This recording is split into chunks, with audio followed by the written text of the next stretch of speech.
નમસ્કાર દર્શક મિત્રો, હું છું પલ્લુણીચિયા. સંપૂર્ણ ન્યૂઝમાં આપનું સ્વાગત છે. બનાસકાંઠા જિલ્લામાં પર્યાવરણના રક્ષણ માટે અનેકવિધ પ્રયાસો થઈ રહ્યા છે. ત્યારે ગતરોજ વિધાનસભાના અધ્યક્ષ શંકર ચૌધરીના અધ્યક્ષસ્થાને થરાદ ખાતે મેગા વૃક્ષારોપણ કાર્યક્રમ યોજાયો હતો. થરાદ સ્થિત મુખ્ય 4 રસ્તાથી લઈને શહેરમાંથી પસાર થતા થરાદ સાંચોર નેશનલ હાઈવેની બંને સાઈડો પર વિવિધ સ્થાનિક ફળાઓ 1600 જેટલા રોપાઓનું વાવેતર કરાયું હતું.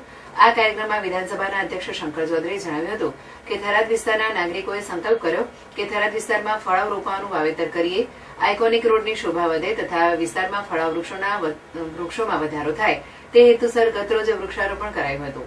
અહીંના વિસ્તારમાં સિઝનેબલ ફળ મળી રહે તે માટેની ખાસ ખારેક, આંબા, જાંબુ, જામફળ, સીતાફળ સહિતના ફળાઓ અને છાયા માટે પીપળ જેવા વૃક્ષોના રોપાનું વાવેતર કરાયું છે. વૃક્ષારોપણના સંકલ્પ માટે મોટી સંખ્યામાં નાગરિકો જોડાયા હતા અને હાઈવે પર 3 કિલોમીટરના અંતર સુધી રોપાઓનું વાવેતર કરાયું છે. વધુમાં અધ્યક્ષ શંકર ચૌધરીએ જણાવ્યું કે પર્યાવરણનું રક્ષણ કરવું એ આપણા સૌની નૈતિક ફરજ છે. વૃક્ષો આપણને ઓક્સિજન આપે છે. ધરતીનો ખોરાક પાંદડાના ઝાડ છે તથા ઝાડના પાંદડા છે તથા વરસાદ માટે પણ અને પશુ પંખી, મનુષ્ય સહિત જીવસૃષ્ટિના આધાર માટે વૃક્ષો અગત્યના છે. વૃક્ષો જીવન આપવાનું કામ કરે છે. સૌ કોઈએ જાગૃત બનીને આવનાર પેઢીના રક્ષણ માટે આપણે આજે વૃક્ષોના રોપાઓનું વાવેતર અને સંવર્ધન કરવું જોઈએ, જેનાથી આવનાર પેઢી પર્યાવરણ સાથે તાલ મિલાવી શકે છે. અને જિલ્લાના નાગરિકોને વધુમાં વધુ વૃક્ષારોપણ કરવા આહવાન કર્યું હતું. થરાદ ખાતે બનાસકાંઠા સામાજિક વનીકરણ વિભાગ, નગરપાલિકા, Banas dairy, lions club, Bharat Vikas Parishad, થરાદનગર અને તાલુકાની સ્વયંભૂ સંસ્થાઓના સહયોગ થકી 1600 જેટલા રોપાઓનું વાવેતર કરાયું હતું. આ કાર્યક્રમમાં મેડિકલ એસોસિએશન, સ્વાધ્યાય પરિવાર, થરાદ વેપારી એસોસિએશન અને લોકભાગીદારી થકી બહોળી સંખ્યામાં નાગરિકો જોડાયા હતા. આપણા થરાદના નગરજનોએ, આપણા થરાદ શહેર અને તાલુકાના નગરજનો અને તાલુકાના પ્રજાજનોએ ભેગા થઈને એક સંકલ્પ કર્યો કે આપણા હાઈવેની બંને બાજુ ફળાવ ઝાડ એ વાવીએ. 5-7 વર્ષ પછી કોઈ પણ માણસ અહીંથી નીકળતો હોય ત્યારે એ ફળ ખાઈ શકે. અને આવો એક સરસ મજાનો આઇકોનિક રોડ બન્યો છે તો તેની એક શોભા પણ બને, આપણા થરાદનું ગૌરવ બને, આપણા ગામની શોભા બને. અને કોઈ ભૂખ્યું માણસ હોય તો એ ભૂખ્યું ન રહે. કોઈ માણસ દરેક સિઝનના ફળ એને મળી રહે એટલા માટે અલગ અલગ ફળ સાથે જાંબુ, ખારેક, દાડમ, જામફળ, અલગ અલગ ફળાઉ ઝાડ સાથે છાયાના ઝાડ પણ પીપળ જેવા વૃક્ષોનું વાવેતર કરવાનું નક્કી કર્યું.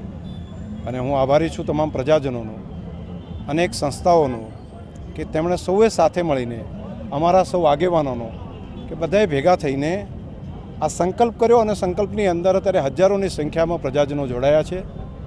લગભગ 2 કિલોમીટર કરતાં વધારે લાંબી લાઈન આ બાજુને આમ જઈએ તો લગભગ 3 કિલોમીટર કરતાં પણ વધારે બંને બાજુ થઈને થશે.